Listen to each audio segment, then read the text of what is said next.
Con gusto. Muy bien, muchachos. Ahora sí, buenas noches. Vamos a ir viendo la distribución de los ítems, objetivos y contenidos del nivel de ustedes. Si alguno no ve la pantalla, pues me avisa. Para contestar la pregunta de Sara, el documento que vamos a utilizar en clase, este, voy a hacer la consulta al director, a ver si lo puedo mandar por WhatsApp. Si me da la autorización, yo con mucho gusto lo mando, ¿verdad? Vamos a ver qué me dice y posiblemente mañana te doy respuesta a eso, para que puedan ir repasando. Bien, ok, las personas jóvenes ejercemos participación y representación. Con mucho gusto. Dentro de los objetivos vamos a encontrar los conceptos básicos que van a ir relacionados con el tema de estudio.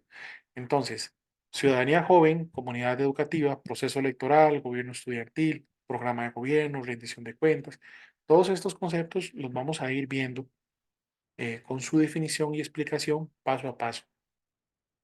El hecho de poder distinguir las formas de representación y participación, así como reconocer la importancia de rendir cuentas, identificar las diferentes etapas y aspectos que conlleva el proceso de elección del gobierno estudiantil, nos va a ayudar de una u otra manera a poder conocer un proceso electoral a nivel nacional, que todo inicia en los centros educativos.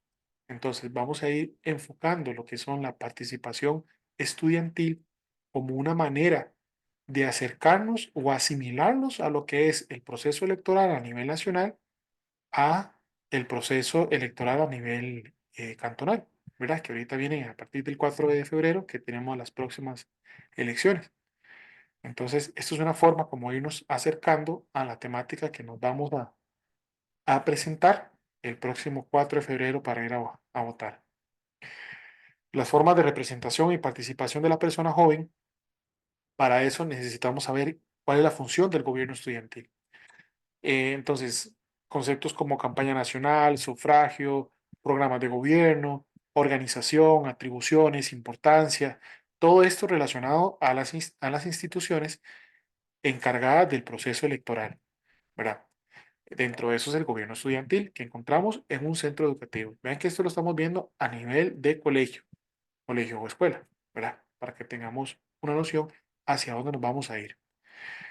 El hecho de identificar las formas de la participación, así como su función y organización, la importancia de los diferentes grupos artísticos, deportivos, culturales, ambientales, religiosos, que también son otras formas de participación en la comunidad. Entonces, los gobiernos locales, las asociaciones de desarrollo, los grupos artísticos, también forman parte de esa representación a nivel de comunidad. Vamos a ir viendo qué hacen cada uno de ellos, cómo se desarrollan, cuáles son sus funciones y algunos ejemplos de cada uno de ellos.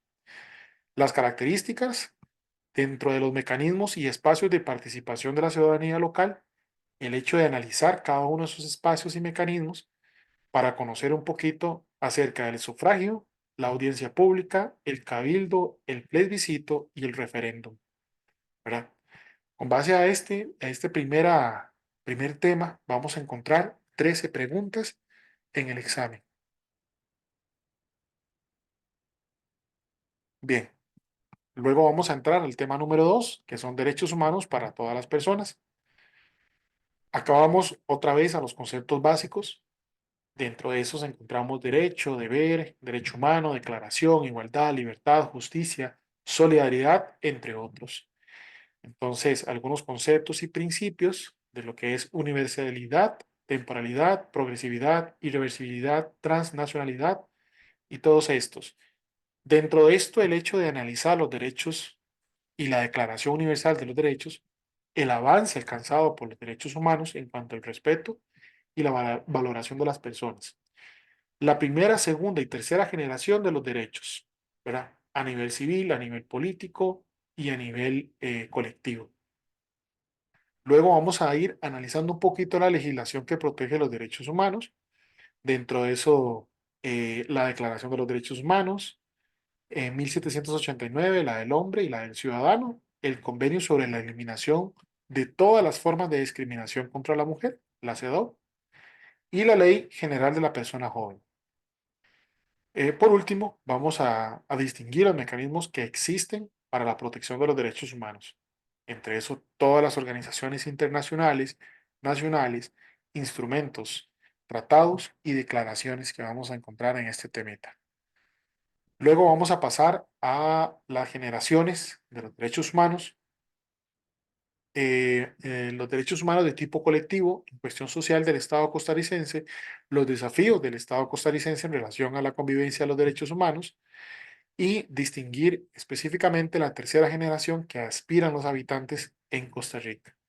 Acá vamos a ver desafíos, derechos, la primera, segunda y tercera generación, algunos artículos específicos del título cuarto, quinto y séptimo. Y avanzamos al tema número 3, que es trabajar para fortalecer la democracia representativa y participativa. Reconocer los conceptos básicos. Nuevamente, cada uno de los temas tiene conceptos básicos. Acá, otra vez, ciudadanía, derechos, deberes, representación, participación ciudadana, autoridad, poder, control político, organización social y rendición de cuentas. El distinguir las características de la democracia griega, reconocer los conceptos del ciudadano y participación y organización política en el discurso fúnebre de Pericles. Por acá vamos a adentrarnos un poquito en la democracia griega, analizar la Declaración de los Derechos Humanos, características de la democracia contemporánea dentro del sistema político costarricense, reconocer los diferentes aspectos que caracterizan la representación y participación, algunos mecanismos que permiten la igualdad de oportunidades y analizar las condiciones básicas necesarias para la verdadera democracia. Entre esos, la Declaración de los Derechos del Hombre y Ciudadano y las características de la democracia contemporánea dentro del sistema político costarricense. Acá vamos a tener 22 puntos. Dentro de estos 22 puntos también vamos a reconocer el concepto de control político democrático, las características que se encuentran inmersas en el control político, distinguir las instituciones horizontales y verticales, las funciones y características de las instituciones verticales y horizontales, algunos aspectos que implican la rendición de cuentas y transparencia como medio para fortalecer la democracia, las funciones y características de las organizaciones sociales, tanto en Costa Rica como de los partidos políticos en Costa Rica. El papel que cumplen los medios de comunicación colectiva en un sistema democrático. Derechos de los líderes políticos a competir en busca del apoyo. Dentro de esos, la diversidad de las fuentes de información, la elección libres e imparciales, instituciones que garanticen respeto a la voluntad popular, todo lo que tenga que ver con el control político democrático, tanto horizontal como vertical, y justamente la rendición de cuenta y transparencia. Las funciones que también cumplen las organizaciones de intermediación en Costa Rica, como lo son los partidos políticos, las organizaciones sociales, las ONG, medios de comunicación colectiva. Bien, hasta acá llegaría el examen de ustedes, hasta acá llegaría el último tema y cerraríamos con las funciones de las organizaciones en Costa Rica. No sé si tienen alguna pregunta, alguna duda.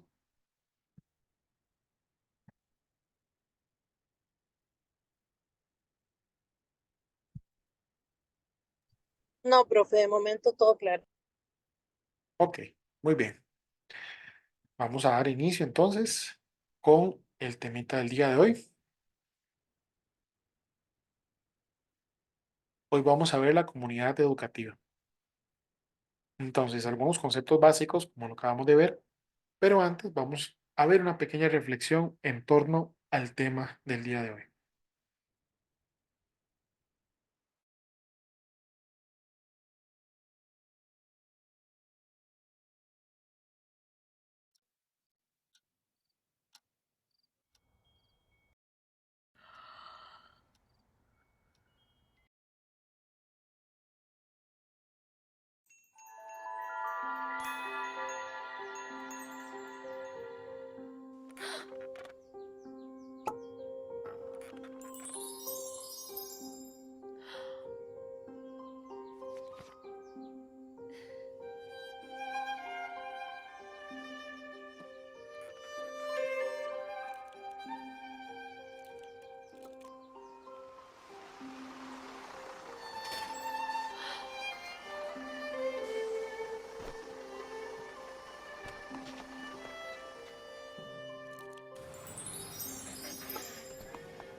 Muy bien, ya les dejó el primer video y el segundo.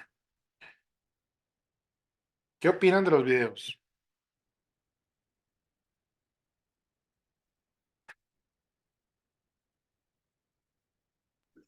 En el primer video creo yo que este ya adquirió más conocimiento la chinita que estaba con el lapicero y por estar haciendo todo lo que la chiquilla por vagabunda no quería hacer, digo yo. Y de ahí al final de cuentas adquirió todo el conocimiento y todo lo que iba absorbiendo la hizo crecer más. Ok, y en el segundo,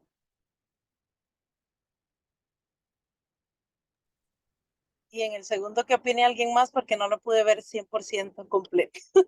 Perdón. ok. No, no, está bien, buenísimo. Por aquí ya opinó Milagro, Juan, ¿alguien más que quiera opinar?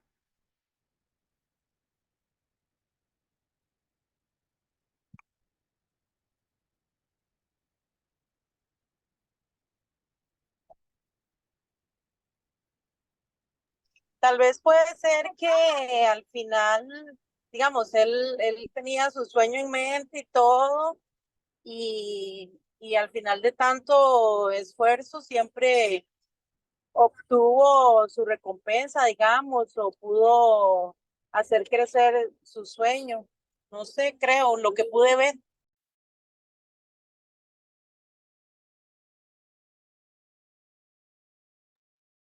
Ajá, muy bien.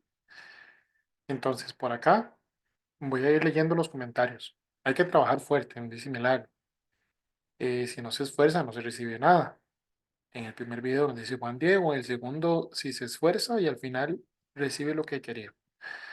Ok, muy bien. José, en el segundo, a pesar de que no le salgan bien las cosas, no hay que rendirse. Excelente los aportes de cada uno de ustedes.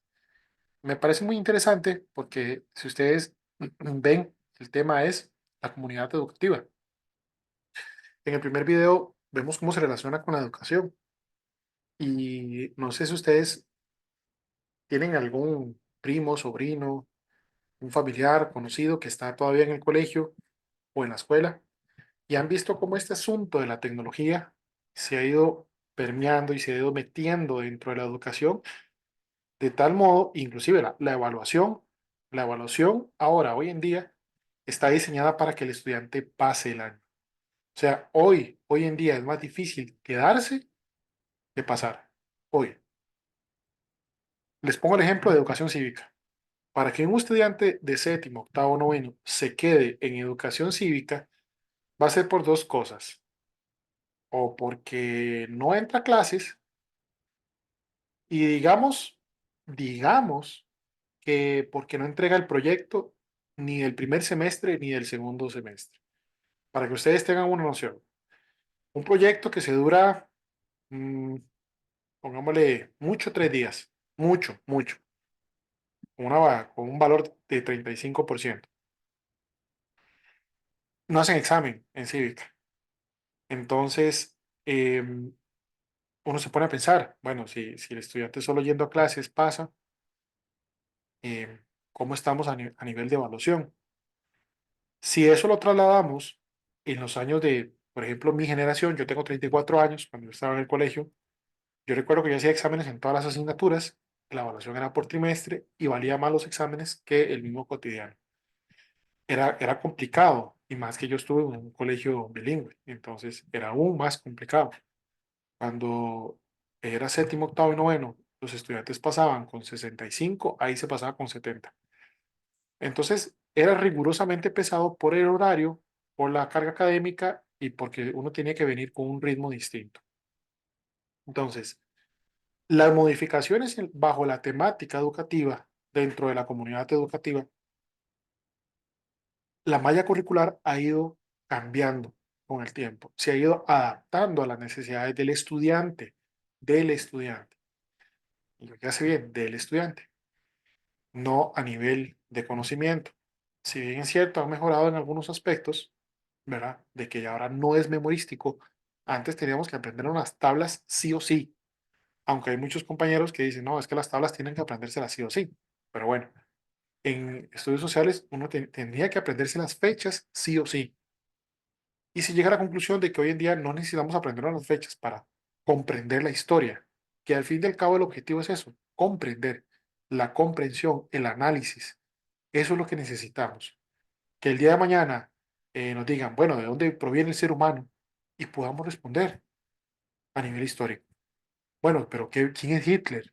¿Y por qué eso se relaciona en la fecha actual? ¿Por qué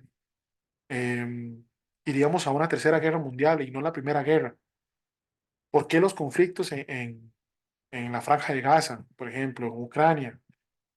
¿Qué está pasando actualmente? ¿Por qué Costa Rica? A nivel de Costa Rica, ¿qué sucede con nuestro país?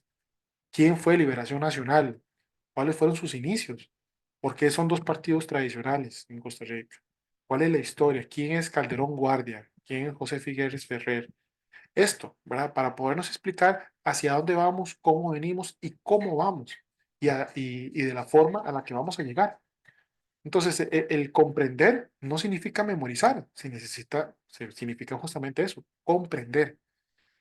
Hacia eso es lo que vamos a irnos dirigiendo con el tema o con los temas de educación cívica, hacia la comprensión.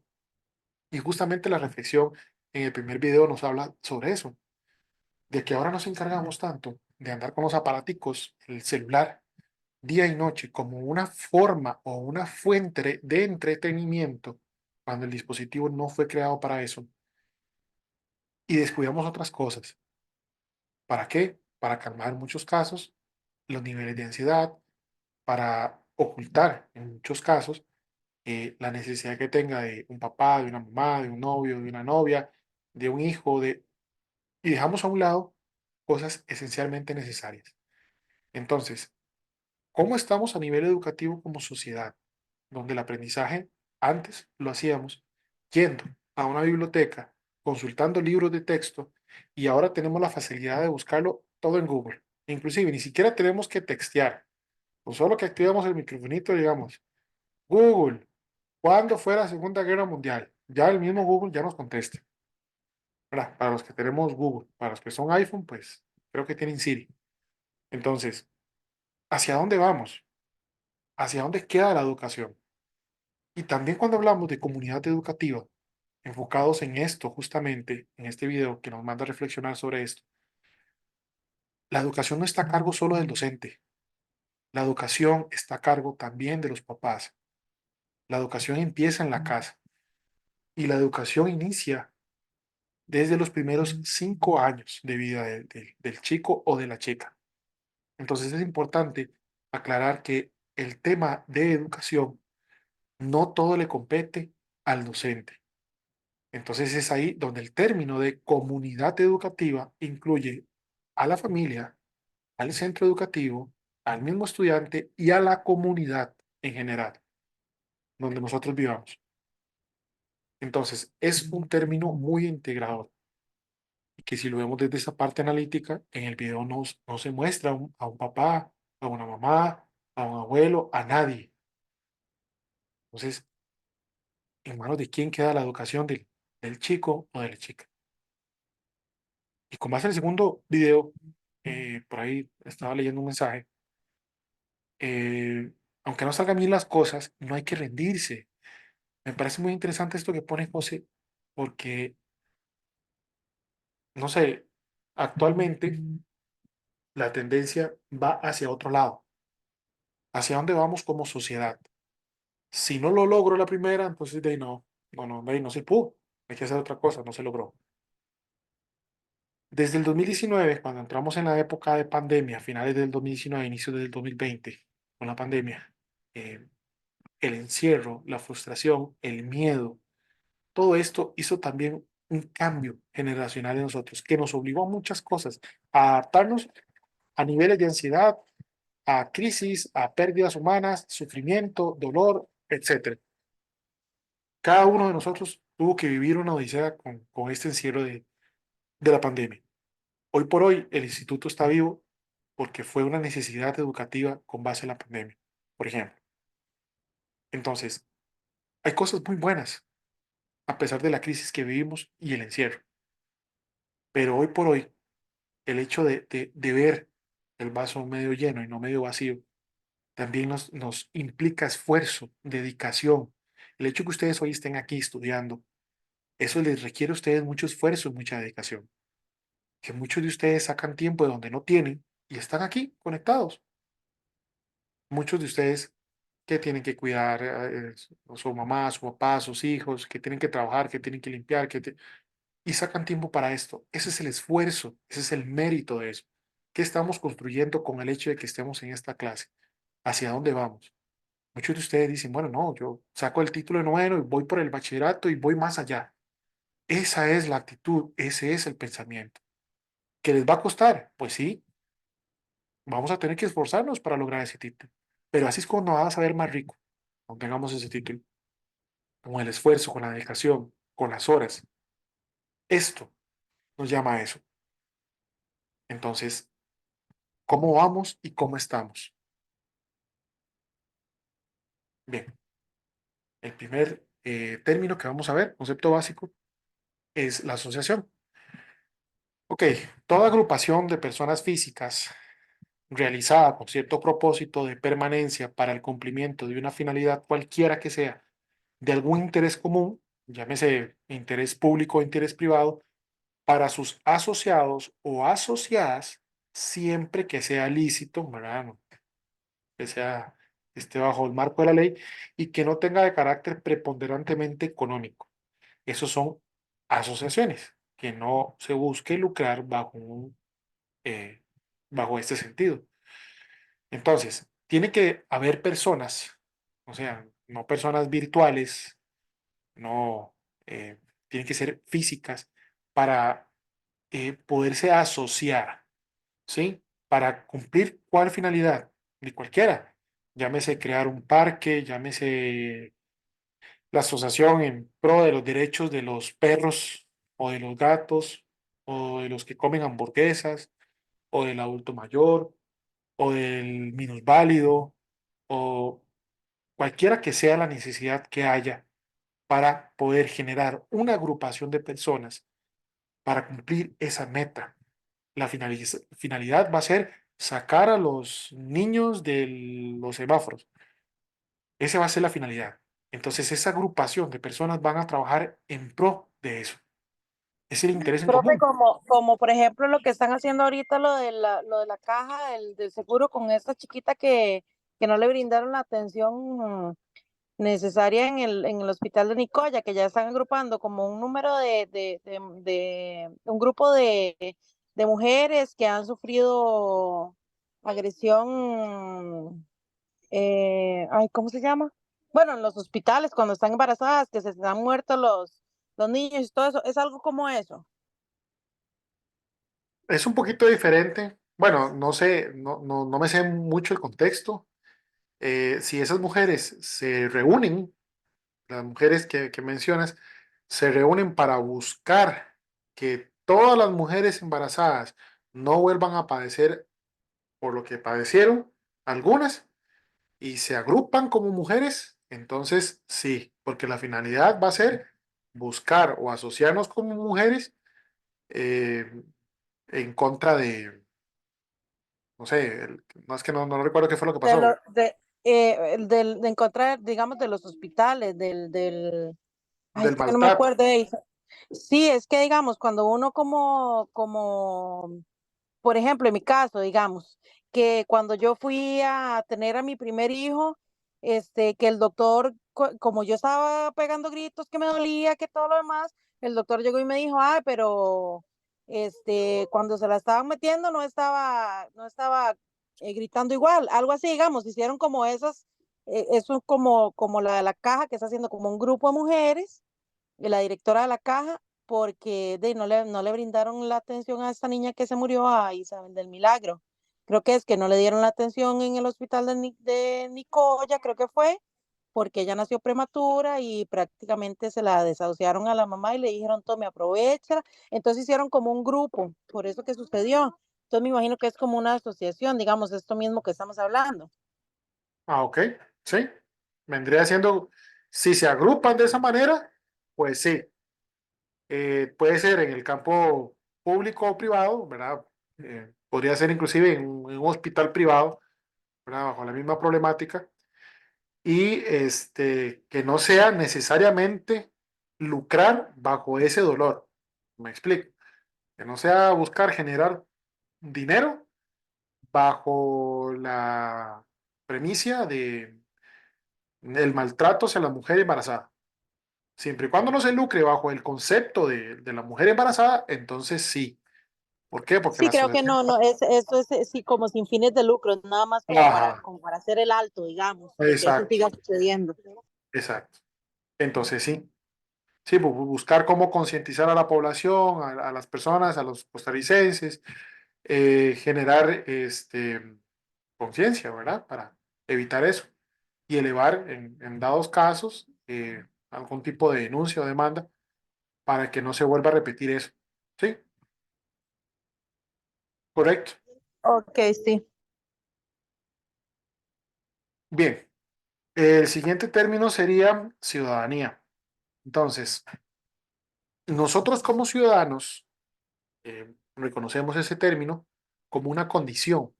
Es una condición de derecho y de responsabilidad que tenemos nosotros, las personas pertenecientes a una sociedad. ¿Sí? En el caso de nosotros, de ser de Costa Rica, relacionados con la capacidad de incidir en las decisiones colectivas y con la posibilidad de elección en puestos públicos. Entonces, nosotros como ciudadanos adquirimos esa condición a partir de los 18 años. La ciudadanía, ¿sí? Porque adquirimos justamente el derecho que menos ejercemos en nuestro país, porcentualmente hablado con eh, la cantidad de habitantes de nuestro país. El hecho de poder salir a votar es el derecho que adquirimos de más a la hora de cumplir 18 años. Es lo único que adquirimos de más. Entonces, no solo el hecho de poder votar, sino también de ser electos. Adquirimos justamente ese poder mágico, ¿verdad? Por así decirlo. Ahora bien, ¿cuántos de ustedes sabían que habían elecciones el 4 de febrero? Bueno, no me contesten para no hacer muy largo el debate. ¿Cuántos de ustedes van a ir a votar el 4 de febrero? No me contesten. ¿Cuántos de ustedes saben cuáles son los partidos políticos imperantes en la comunidad donde ustedes viven? Al menos que conozcan tres de los partidos políticos. Voy con una pregunta más profunda. ¿Cuántos de ustedes se saben, bueno, cuántos sabemos, no voy a señalar por acá, sino a nivel global, cuántos sabemos el plan de gobierno de al menos dos partidos políticos? Eh, ¿Cuántos sabemos quién es un regidor, quién es un síndico, quién es el alcalde o el postulante alcalde? ¿Verdad? Entonces, esas son preguntas para reflexionar un poquito sobre las próximas votaciones que tenemos ahorita y que está dentro de nuestra ciudadanía el hecho de poder ejercer esa oportunidad tan grande de cambiar donde nosotros vivimos. Oportunidad que en muchos países ustedes saben que no la tienen. Y no tenemos que irnos muy lejos. Solo hay que ver un poquito, unos cuantos kilómetros hacia el norte y vamos a encontrar un país en el cual las elecciones son una burla. Bien, vamos por acá al término de ciudadanía joven. Ahora bien, ¿cuál es la diferencia entre la ciudadanía joven y la ciudadanía? Es que las personas jóvenes menores de 18 años ejercen su ciudadanía, excepto el derecho de elegir y ser electos en cargos de elección nacional. Es la que tienen los jóvenes como miembros de la sociedad con sus derechos y deberes y su participación activa de los procesos que estructuran la sociedad democrática con la excepción del aspecto electoral. O sea, tienen exactamente lo mismo que tenemos nosotros, solo que exentos de eso, ¿verdad? Justamente. Entonces, ellos pueden ejercer, digamos, representar a la institución donde ellos estudian. Pueden ser presidentes del colegio, de la sección, vicepresidentes, tesorero, ¿verdad? Pueden ocupar esos cargos dentro de la institución. Bien, comunidad educativa. Entonces, esto es una comunidad formada por la población estudiantil, el personal docente, administrativo Y en el caso de colegios para jóvenes, los padres y las madres de familia del estudiantado. Somos cada uno de los miembros de donde pertenecen los estudiantes. Ok, esta comunidad estudiantil está constituida por la población del centro educativo. Lo que es consenso y disenso, vamos a encontrar primero que el consenso es un consentimiento o un acuerdo de todas las personas que componen un grupo al que se ha llegado en torno a un tema de interés general. Pues cuando llegamos a un acuerdo, estamos llegando a un consenso, a un acuerdo como qué, como por ejemplo la problemática de la basura donde nosotros vivamos. Si estamos llegando a un acuerdo entre todos los miembros del barrio o de la comunidad donde nosotros vivimos, estamos llegando a un consenso. Pero si no estamos llegando a un acuerdo, entonces estamos en un disenso, porque es un desacuerdo con el pensamiento también de la mayoría, que lleva a tomar medidas de presión. Si estamos hablando sobre la delincuencia, si estamos hablando de la basura, de la contaminación, en temas generales, ¿verdad? Podría ser cualquier otro tema, ¿verdad? Estos temas se habla mucho en el ambiente, en el ámbito de la política. Entonces, obras de infraestructura, obras de estructura vial, creación de centros educativos, hospitales, todo esto, el término del consenso y censo es muy común y muy usual utilizarlo. ¿Por qué? Porque están inmersos varios partidos políticos en donde tienen que tomar acuerdos o cuando no se llega a un acuerdo. Consenso, acuerdo, disenso, desacuerdo. Bien, lo que es deliberación y diálogo es un proceso colectivo que integra la reflexión. Cuando estamos deliberando, estamos discutiendo, estamos tomando decisiones. Esto también va a suponer que quienes se informan consideran atenta y detenidamente las razones a favor y en contra de una decisión sobre asuntos políticos y también asuntos públicos. Va a ir orientado por la búsqueda del bien común. Cuando deliberamos o discutimos, es en favor a un tema, es en favor de una toma de decisiones. ¿Sobre qué? Específicamente asuntos públicos. Y cuando estamos en un diálogo, es una competencia que va a permitir el intercambio de comunicación con respeto y atención. Supone razonar, supone discernir, dice decidir y actuar conforme se considere mejor para la convivencia social. Se puede dialogar siempre y cuando se mantenga justamente el respeto.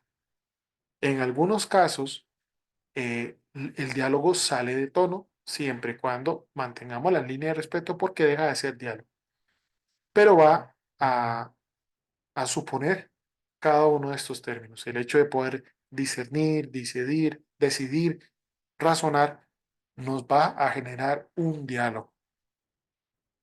Si hay alguna duda, alguna pregunta, pues eh, podemos hacer las preguntas. Gobierno estudiantil. Cuando hablamos de gobierno a nivel estudiantil, va a ser un conjunto de órganos establecidos en una comunidad,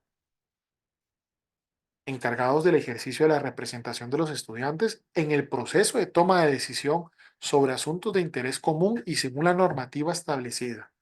Entonces, esta normativa va a hablar o va a indicar en cada uno de los centros educativos, que es una norma país a nivel de gobiernos estudiantiles, pero que cada institución tiene necesidades distintas, ¿verdad? Entonces, el gobierno estudiantil va a ir enfocado a las necesidades del centro educativo donde se encuentre, llámese escuela o llámese colegio.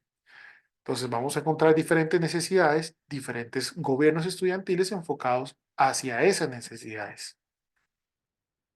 Bien,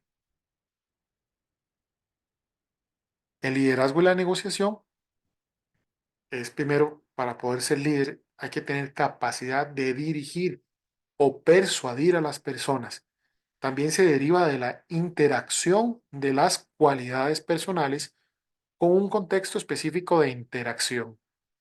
Cuando estamos negociando, va a iniciar con un proceso mediante el cual dos o más partes con posiciones diferentes o iguales intercambian información con el fin de lograr un acuerdo en el que todas las partes sean beneficiadas. Entonces, no cualquiera puede ser líder porque hay que tener capacidades justamente para dirigir a una población o persuadir a una población, eh, y tener esa cualidad personal, ¿verdad? Cuando se negocia también, eh, salve decir que el intercambio de información tiene que llegar a un acuerdo dentro de esa negociación para que se pueda dar esas partes. Bien, las organizaciones comunales pueden ser voluntarias o pueden ser de un vecindario o pueden ser de una comunidad, pero siempre van a ir dirigidas para la acción colectiva en pos de los intereses comunales, ¿verdad? Los intereses, llámese crear un parque para perros, llámese de recoger basura, de reconstrucción de una carretera, del alumbrado eléctrico, ¿verdad? Siempre a favor de los intereses de la organización comunal. La participación ciudadana es un sinónimo de participación social o participación política para incidir en proceso de toma de decisiones en forma directa o indirecta. Cuando hay participación ciudadana, quiere decir que la ciudadanía en general está inmersa dentro de ese proceso. O sea, participación ciudadana es el hecho también a nivel de participación política es ir a votar. El hecho de decir participación social quiere decir ir a recoger basura en la playa o sacar basura del puente, del río Virilla, o recoger latas, cosas como esas. Cuando hablamos de partidos políticos, se trata de agrupaciones de ciudadanos con el propósito de incidir en el régimen político para tener poder, ¿verdad? Se busca llegar al poder por medio de justamente de un partido político. Bien, dentro del proceso electoral estudiantil van a existir un conjunto de actividades que realizan los estudiantes, sus órganos de representación y el Tribunal Electoral Estudiantil para la preparación, ejecución y control de las elecciones del gobierno estudiantil de acuerdo con las normas preestablecidas para este fin. Tres agrupaciones dentro del proceso electoral estudiantil: el Tribunal Electoral Estudiantil, la población estudiantil y los órganos de representación de estas mismas. Tienen que estar inmersas dentro de este proceso. Únicamente estudiantes. El docente o la función de este mismo es la función de asesorar el proceso de elecciones estudiantiles. Únicamente. Bien, cuando hablamos de programa de gobierno, es un plan de trabajo que va a ir presentado durante la campaña electoral. Por ejemplo, ahorita hay muchos alcaldes que tienen ya su plan de gobierno, ¿verdad? Por las personas candidatas sobre los lineamientos que dirigirían las acciones de su posible gobierno. Pero también cuando lo hablamos a nivel estudiantil, estos mismos tienen su programa de gobierno, tienen una forma de actuar dentro de su partido político, tienen que tener un plan de gobierno. ¿Qué es lo que van a hacer por el centro educativo y qué es lo que van a hacer por los estudiantes o por los compañeros de cada uno de ellos? Bien, ¿para qué necesitamos la rendición de cuentas? Bueno, se necesite o no se necesite, es una obligación de los representantes políticos y de las instituciones públicas de someterse al escrutinio mediante mecanismos de control de instituciones y a la ciudadanía.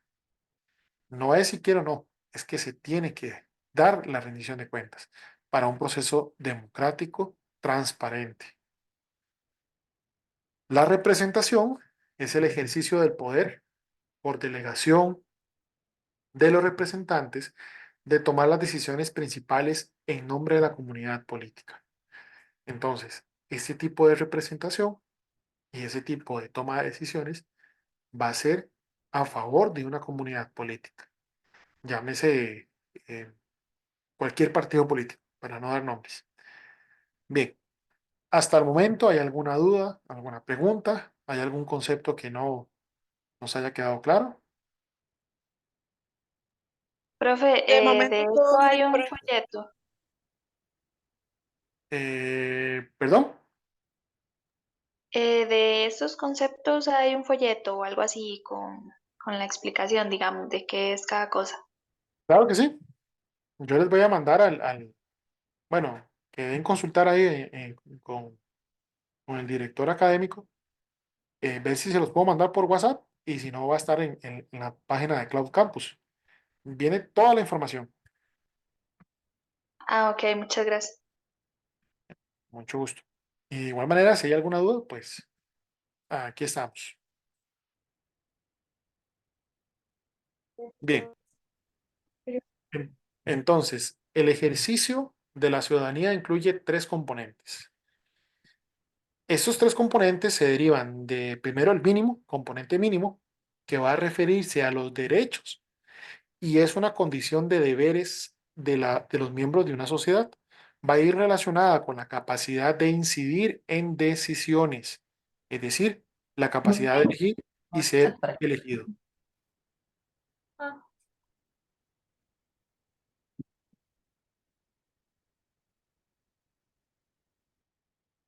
Entonces, en este componente vamos a tener justamente, eh, basándonos en los derechos y deberes de cada uno de los miembros de la sociedad. Vamos a enfocarnos en la sociedad costarricense.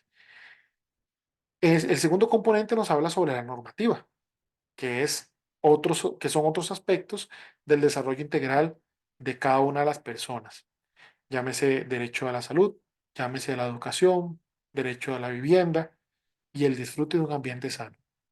Entonces, si en el primer componente o en el componente mínimo va a hablarnos sobre los derechos y los deberes, el segundo componente va a ampliar esa normativa de los derechos y deberes y va a incluir el derecho a la salud, a la educación, a la vivienda y a un ambiente sano. El tercer componente va a ser la aspiración, que va a referirse al fundamento ético que respalda el quehacer ciudadano, o sea, que aspira a desarrollar valores reconocidos como universales por las sociedades humanas. ¿Verdad? Cada uno de estos derechos o valores por las sociedades humanas universales, o sea, de todos los países del mundo, es a lo que nosotros como país aspiramos, o que en el caso de nosotros como país costarricense lo tenemos. ¿Verdad? Hablar sobre el tercer componente en otros países es, es algo utópico, ¿verdad? Hablar sobre el derecho del voto de la mujer en un país del Medio Oriente es algo utópico. ¿Verdad? Hablar inclusive de derechos en países del Medio Oriente y muy conservadores es utópico. Entonces, por eso es que hablamos de estos tres componentes que para nosotros es algo normal, gracias a Dios, pero que en otros países no se da. Entonces, desglosado, nuevamente, el componente mínimo, derechos y deberes. En el segundo componente, la aplicación de estos mismos, el derecho a la salud, a la educación, a la vivienda, y en este tercer componente nos habla justamente sobre los derechos universales. Bien, ya me pasé. Ok, entonces el gobierno estudiantil tiene las siguientes funciones. Encontramos dentro de cada una de ellas el hecho de desarrollar actividades de mejoramiento de la calidad de la vida humana, personal y social. O sea, que dentro de sus funciones tiene que ir enfocada hacia eso. Luego, el hecho de analizar la legislación educativa vigente relacionada con los deberes y derechos de la población estudiantil. También hay que estudiar e indagar un poquito sobre cada uno de esta legislación que tienen los estudiantes. el cuidar la integridad de la comunidad estudiantil y sus derechos y vigilar el cumplimiento de los deberes. El hecho de participar en las actividades cívico-culturales del centro educativo y su comunidad, buscar soluciones a los problemas del centro educativo y a la comunidad que afecten la calidad del trabajo escolar. Cumplir con lo estipulado en los códigos de la niñez y la adolescencia, el hecho de honrar a la patria, a sus símbolos, participar activamente en el proceso educativo, propiciar la participación de la familia y del cuerpo docente y otros miembros de la comunidad en actividades de la comunidad estudiantil. Ven que también hay un protocolo a seguir y hay funciones que eh, le acrediten meramente al estudiante. Entonces, no solo por ser de estudiantes significa que el cuerpo docente o la parte administrativa no pueda participar. También es obligación de la parte administrativa y el cuerpo docente y técnico docente a participar dentro de estas actividades. Y cada uno de los miembros del gobierno estudiantil tiene que ser un estudiante ejemplar, ¿verdad? Porque esa es la representación de de la institución a nivel estudiantil. Tiene que ser un estudiante con buenas calificaciones, buen comportamiento, el honrar a la patria, el participar activamente de los actos cívicos, si por A o por B tiene alguna representación extra en algún juego deportivo, fútbol, baloncesto, voleibol, o si es músico, cantante, atleta, también eso va generando pluses, ¿verdad? Que ayudan justamente a la población estudiantil. Bien, hay un reglamento de la comunidad estudiantil en el cual em, se deba de seguir. Según el artículo 1, la comunidad estudiantil está formada por estudiantes del centro educativo, por lo tanto no se puede dar la participación de docentes ni administrativos dentro del proceso de elecciones estudiantiles. El artículo 2 va a establecer los fines principales de la comunidad estudiantil, que son propiciar el respeto por la dignidad humana, el cumplimiento de los deberes y los derechos del estudiantado como personas y miembros activos de una comunidad, procurar la formación de líderes con mentalidad participativa, crítica y objetiva, consciente de sus responsabilidades. Y esto es muy importante porque en muchos centros educativos ver la parte de la participación estudiantil es muy complicado. Hay centros educativos que con mucho costo, con una población de inclusive 1.800 estudiantes, se hacen solo 2 partidos políticos. Entonces, detrás de eso tiene que haber también parte de la cultura y una organización fuerte a nivel administrativo en la cual propicie estos espacios de participación estudiantil. El hecho de ejercitar el estudiante con las vivencias democráticas y en los valores como forma de vida y como sistema político. También lograr la participación constructiva del estudiante en las responsabilidades y en las tareas de la comunidad escolar y su ingreso exitoso a la sociedad costarricense.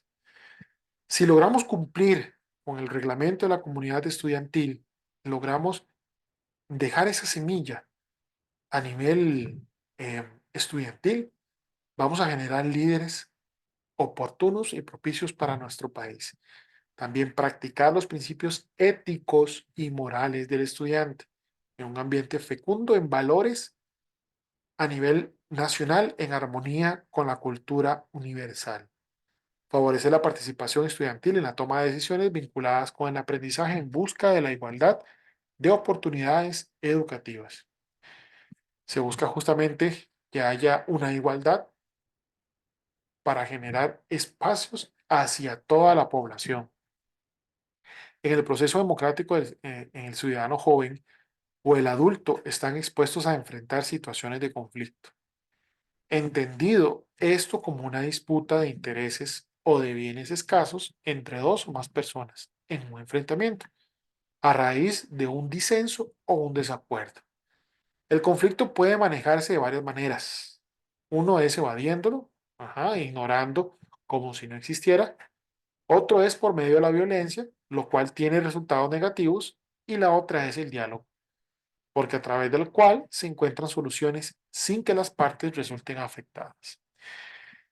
¿Por qué hacemos mención a esto? Porque dentro del proceso de la comunidad estudiantil, de toda la población estudiantil de un centro educativo, siempre hay conflictos, siempre hay problemas. Entonces, esto es un tema que se las trae, un tema muy complejo de analizar, porque hay que ver muchos factores dentro de los tipos de conflictos que vamos a ver, tanto el positivo como el negativo. Hay que analizar la parte social, la parte económica, la parte psicológica, para entender qué pasa con el adolescente hoy en día. Si bien es cierto, venimos de una pandemia, de un encierro, venimos de un problema eh, muy complejo para analizar. Esto ha pasado una factura a nivel de centros educativos y a nivel de conflicto. Entonces, a nivel positivo, vamos a hablar del primer tipo de conflicto. Este positivo es aquel que contribuye a mejorar la calidad y objetivos de los procesos sociales. Este conflicto positivo va a mejorar o se va a aprender del problema que se tenga ahí para poder mejorar la calidad de lo que se tiene. Quiere decir que si de un problema estoy aprendiendo a no decir, por ejemplo, hablemoslo a nivel simple, si yo digo o menciono de que, es que no quiero ahondar con esas palabras, pero vamos a ver, si yo menciono que todas las mujeres deberían de estar en la casa, en su trabajo doméstico, y esto me va a generar un problema, y me doy cuenta de que esto me está generando un problema, a nivel positivo voy a aprender de ese problema y voy a decir que las mujeres también son útiles en las diferentes áreas donde se encuentran, en fútbol, en baloncesto, estudiando, en otras cosas. Entonces, si yo logro aprender del problema o de lo que me generó un problema, esto me generó algo positivo, del conflicto algo positivo. Y algo negativo es aquel que más bien perjudica el cumplimiento de las metas y los objetivos que se han trazado. Esto se va a ir manifestando por medio de la violencia verbal o física y por eso son destructivos, porque es algo constante, es algo progresivo. Cuando andamos en la violencia verbal y física y seguimos manifestando ese problema y seguimos trazando una línea hacia lo físico, podemos generar inclusive la muerte de personas y el encierro de muchos de ellos. Bien, vamos a ver. ¿Cómo aprendemos a resolver conflictos? ¿Qué hacemos? Bueno, antes de esto, hay formas de generar un consenso y un disenso a nivel de problema. Recuerden que consenso era llegar a acuerdo y disenso era quedar en desacuerdo. Pero a nivel de problemas, estos términos también los podemos utilizar. Por ejemplo, escuchar las opiniones de los demás. Todos somos responsables del proceso, del problema. Todos debemos de ser informados. No pueden haber cosas ocultas. El diálogo no debe romperse. Nadie sabe más que otro. La verdad se encuentra en todos. Ninguna opción puede ser descartada. Todos los puntos de vista son importantes. No al voto, sí al acuerdo. Ni ganadores ni perdedores. Hablar por hablar no tiene sentido. Resultados concretos y prácticos. Importante manejar estos puntos y estas claves para lograr justamente esto. El hecho de poder resolver conflictos radica, y no solo a nivel de comunidad estudiantil. Ojo, también esto aplica en el ámbito laboral, en el ámbito familiar, en el ámbito que nos encontramos. El hecho de escuchar a la otra persona, aprender a escuchar, aprender a saber qué siente la otra persona, a aprender o a decir, no, no solo yo por ser adulto mando, yo gano, tú pierdes.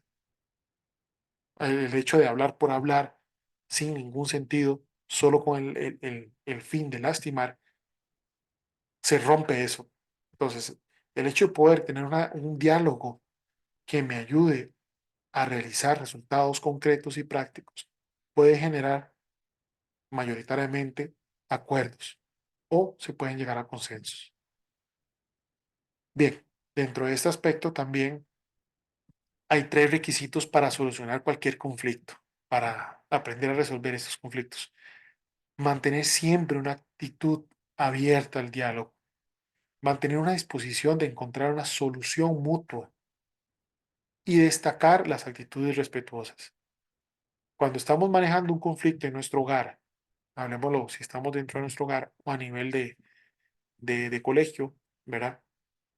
Y estamos viendo de que una de las personas implicadas en el proceso no deja de ofender y otra mantiene el respeto. Conforme a esto, tenemos que exaltar la parte de respeto para tratar de bajar ánimos hacia la otra persona. Eso es lo más importante.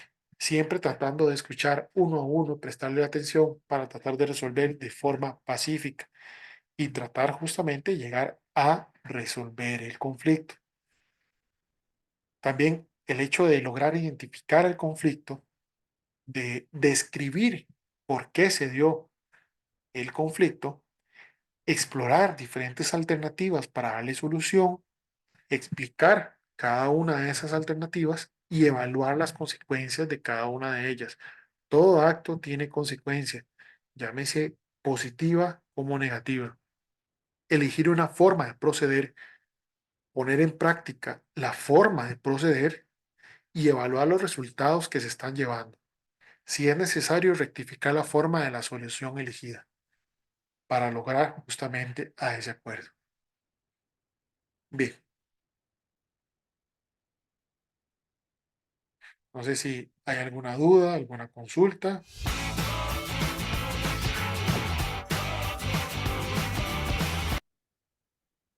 ¿Alguna duda, alguna consulta al momento?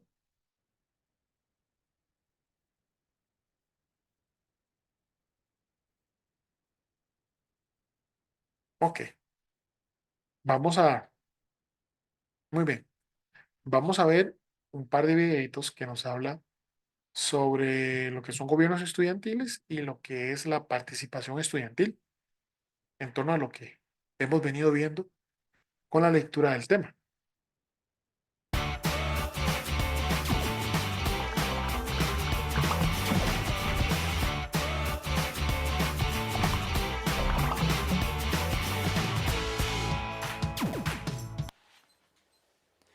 Y cuando yo quede de presidente de esta escuela, vamos a tener un recreo más largo. Vamos a dejar que todos podamos traer a nuestras mascotas. Y un día a la semana vamos a venir todos con ropa particular. ¿Vieron qué bueno me salió el discurso, verdad? Es que estoy recordando cuando me lancé para presidente de la escuela. Yo siempre me acuerdo que cuando hacíamos las elecciones, esa semana era demasiado divertida, porque todos participábamos, incluso usábamos banderas de colores, poníamos música, bailábamos, incluso vamos a dejar que... Pero, ¿qué hace un presidente o una presidenta de la escuela? Es el que representa a toda una escuela. Tiene que hablar en los actos cívicos, portar el estandarte de la escuela en los desfiles y preocuparse porque todos y todas estemos muy bien. Pero también tiene que tener un equipo de gobierno con el que trabaja todo un año y que se llama el Comité Ejecutivo. Este equipo de gobierno puede estar formado por diferentes compañeros de distintas secciones de la escuela. Se reúnen para tomar decisiones y generar ideas para que la escuela mejore mucho, porque representan a todos los estudiantes de la institución. Sean parte ustedes de las elecciones estudiantiles de sus escuelas. Es una actividad excelente porque nos prepara para ser mejores ciudadanos en el futuro. Gracias y nos vemos.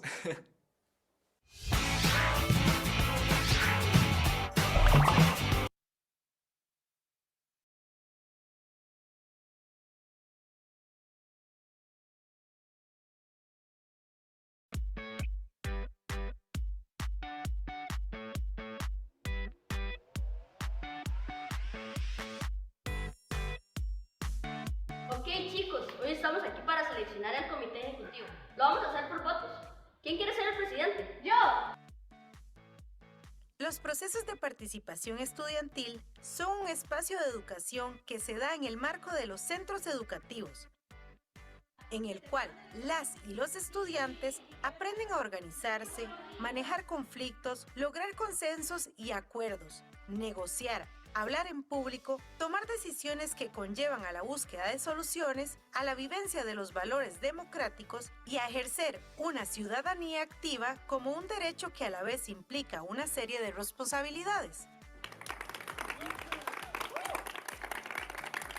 Estos procesos son reconocidos como uno de los espacios fundamentales para que la comunidad educativa haga un ejercicio pleno de participación y tiene como objetivo brindar a todas y todos los estudiantes de escuelas y colegios herramientas que les faciliten una participación ajustada a sus necesidades y condiciones. Para mí es importante las elecciones en las escuelas porque el que gane o la que gane podrá hacer de la escuela un lugar mejor para nosotros. ¿Pero qué es la participación estudiantil y cómo podemos definirla? Pues muy fácil, se trata del derecho que tienen todas y todos los estudiantes a involucrarse, compartir, expresar sus opiniones e ideas en asuntos de interés. Por ejemplo, en un centro educativo, los estudiantes tienen el derecho y la responsabilidad de ser parte de proyectos y actividades en las que les guste participar, dependiendo de sus gustos y fortalezas. Eso sí, participar es fácil, pero requiere compromiso y ponerle muchas ganas. Pongamos atención a lo que te vamos a decir. Existen muchas opciones de participar. Algunas de ellas son los comités convivir, los comités de nutrición, formando parte de la directiva de sección o en el Tribunal Electoral Estudiantil, formando un partido político o también perteneciendo a la banda musical, proponiendo ideas y proyectos en tu directiva de sección o asamblea de representantes, asistiendo a votar en los planes y proyectos del centro educativo, junto a la dirección y junta administrativa. Para mí, las elecciones en la escuela son importantes porque nos preparan para que en el futuro seamos mejores ciudadanos. Representando a tu centro educativo en alguna disciplina deportiva o de expresión de artes. En fin, son muchos los espacios. ¿Pero quiénes pueden participar? Pues todas y todos los estudiantes matriculados que asistan regularmente a la escuela o al cole. Sin importar las calificaciones, nacionalidad, situación económica o nivel en que se encuentren. Participar es importante porque las opiniones de los estudiantes deben ser escuchadas y atendidas, porque si se organizan con otros compañeros y compañeras, es más fácil que alcancen los objetivos que se requieren en la escuela o el cole. Algo muy importante es que se buscan mejores condiciones para los estudiantes a través de proyectos y actividades. Me encantan los actos cívicos, las actividades que se hacen para poder escogerlos, ¿verdad? Me encanta también, no sé, me gusta votar, me gusta todos se hace como ¿qué puede ser? Como un desfile de chicos del cole haciendo canciones y haciendo bulla para apoyar el partido. Y también me gusta porque hasta los profesores se unen con los estudiantes para poder hablar, nos enseñan cómo votar, hasta cuando estemos grandes nos dan la oportunidad de hacer muchas actividades. Durante los últimos años se ha hecho un balance sobre participación estudiantil en los centros educativos. De este análisis se deriva una serie de situaciones que deben cambiarse y replantearse. Se identifica que la participación en los centros educativos es escasa en asuntos relevantes y vinculantes. Los espacios de representación y participación estudiantil están poco visibilizados y legitimados como tales en el centro educativo. Falta de espacios para desarrollar conocimientos y habilidades que generen competencias ciudadanas y liderazgo estudiantil. Participar en la escuela o en el cole es una gran oportunidad, porque cuando los estudiantes lo hacen, aprenden a organizar actividades, plantear proyectos, desarrollar creatividad, solidarizarse, administrar el tiempo y los recursos, hablar en público, enfrentar y solucionar conflictos, negociar con otras personas, rendir cuentas, ser responsable y otras habilidades que son sumamente importantes para tu vida dentro y fuera del centro educativo. Desde el aula, las niñas y los niños se acostumbran a participar en distintas actividades, tales como manejo y cuidado de la higiene y la salud, promoción de campañas ecológicas, mejoramiento académico, organización de las áreas de trabajo, y actos culturales y recreativos. Los estudiantes organizan y forman comités con la ayuda del maestro. Preparan sencillos proyectos y los ponen en marcha. El gobierno estudiantil también toma en cuenta la participación de los padres de familia en muchas de estas actividades. Participar en un partido político no solamente a uno nos llena de aprendizaje, sino también uno puede conocer bastantes personas, llenarse de lo que los profesores a uno le dicen. Además, lo que me ha traído esta experiencia ha sido algo muy bonito, porque al principio, cuando yo inicié con todo este proceso, no me imaginé que ahorita en la actualidad lo iba a disfrutar tanto. Nosotros a la hora de hacer proyectos y todo, nosotros no pensamos en la infraestructura. ¿Por qué? Porque nosotros no nos tenemos que encargar de la infraestructura.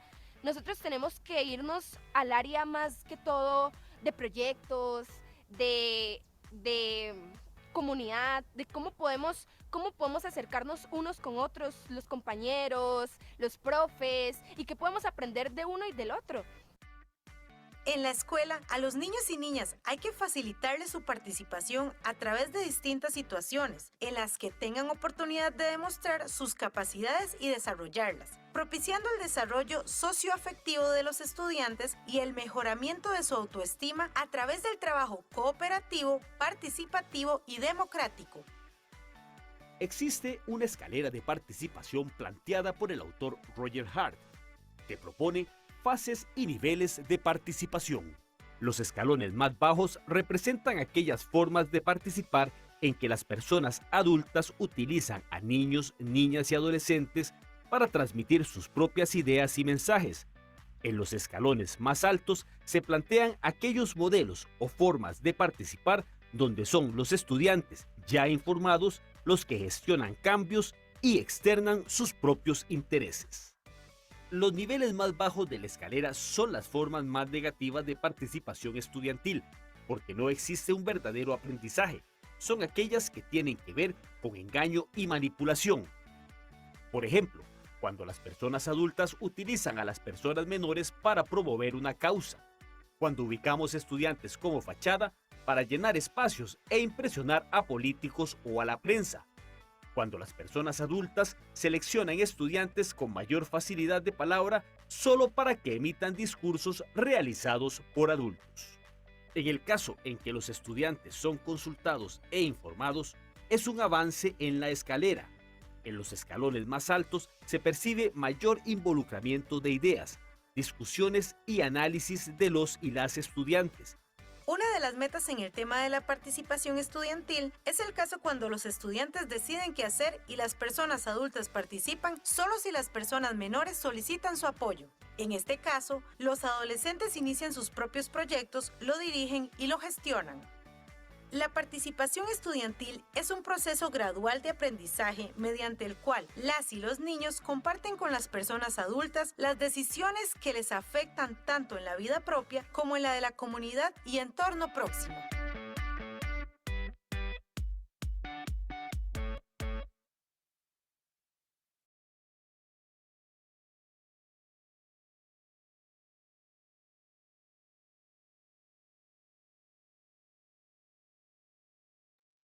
Muy bien, muchachos. Eso sería por el día de hoy. No sé si tienen alguna duda, alguna consulta.